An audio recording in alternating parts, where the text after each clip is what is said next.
সামনে মোট 6,62,680 টাকা।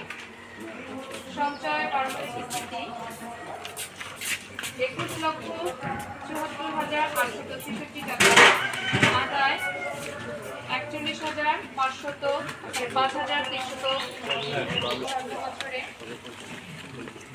93,784 টাকা। উত্তোলন 2,06,219 টাকা। মোট 26,56,318 টাকা।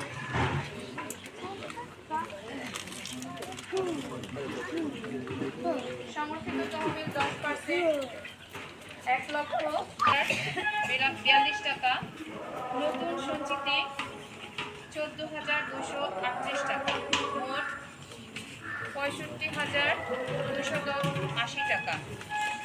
জমি ক্রয় তহবিল 19%, 1,55,865 টাকা। নতুন সঞ্চিতি 54,103 টাকা। শিক্ষা তহবিল 3%, 45,814